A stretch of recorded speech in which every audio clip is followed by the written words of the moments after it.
Hello again, welcome this time to focus on the character of King Duncan in Macbeth.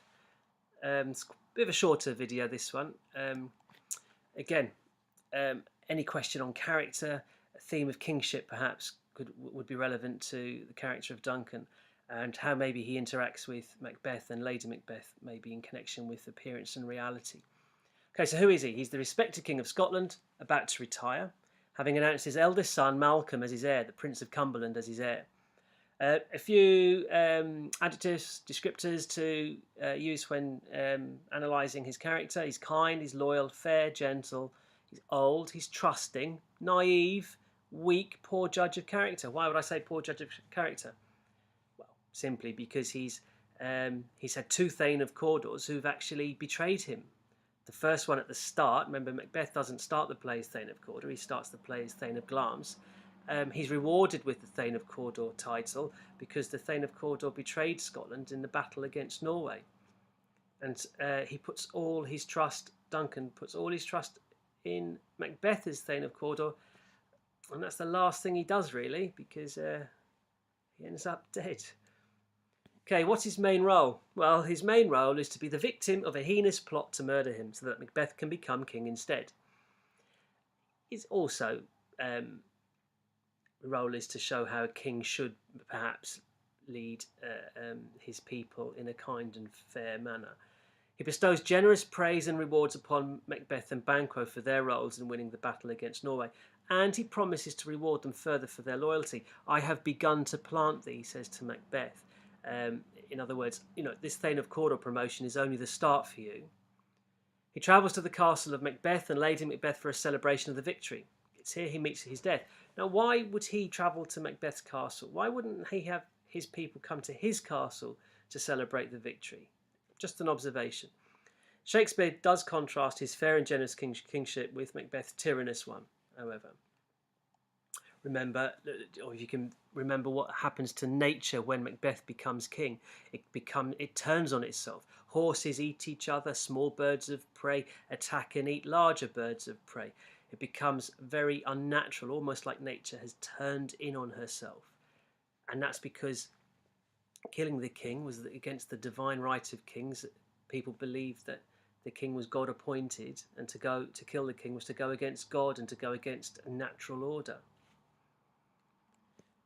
So a few quotations to memorise and use in relation to the character of Duncan, but also you can link to other characters as well, and some themes.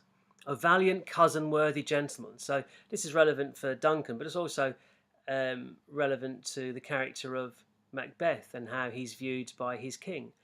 Duncan's response to news that Macbeth was battling bravely to secure Scotland's victory against Norway. A valiant cousin, worthy gentleman. What he hath lost, noble Macbeth hath won, bestowing the new title of Cawdor upon Macbeth. Irony, as Macbeth will prove even more disloyal, becoming the second consecutive Thane of Cawdor to betray him, and this time he actually kills him.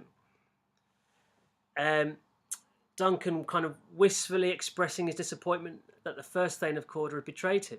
He was a gentleman on whom I built an absolute trust. Well, he makes the same mistake twice, and fatally the second time.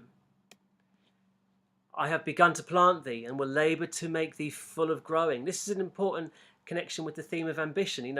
Macbeth is ambitious, and we're to applaud him for that in one sense, but also then the fact that he takes it too far and kills the king is not to be applauded, obviously. But the atmosphere for ambition was encouraged under Duncan's leadership. He promises to Macbeth that if he has big plans for him and will continue to see that he prospers. This gives Macbeth pause for thought as he wonders if he may become king in this way, the rightful way, removing the need to kill him. Quite a violent society. Although Duncan had two sons, there's no guarantee that they wouldn't have died in the battlefield, and maybe Macbeth was next in line after the two sons. We know he was a cousin, a blood relative of Duncan, so it could have happened. But Macbeth's ambition overwhelmed him, and he lacked the patience to wait and see.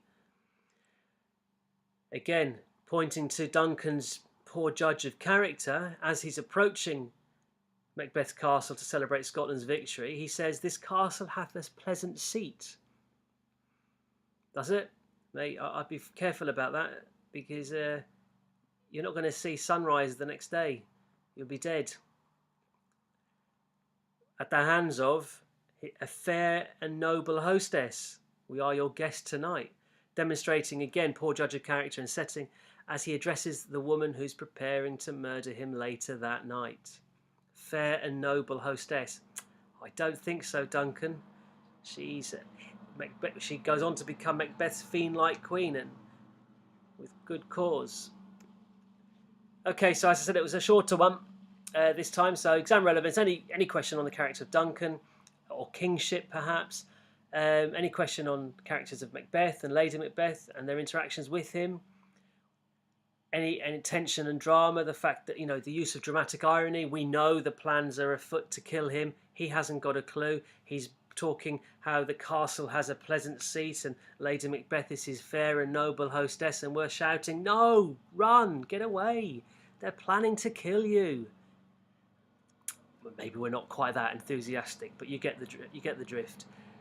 So it could be linked to any question on themes of kingship, good and evil, ambition, appearance and reality, power, etc. Okay, that's your lot for Duncan. See you in the next one, or the last one, depending which order you're viewing them in, obviously.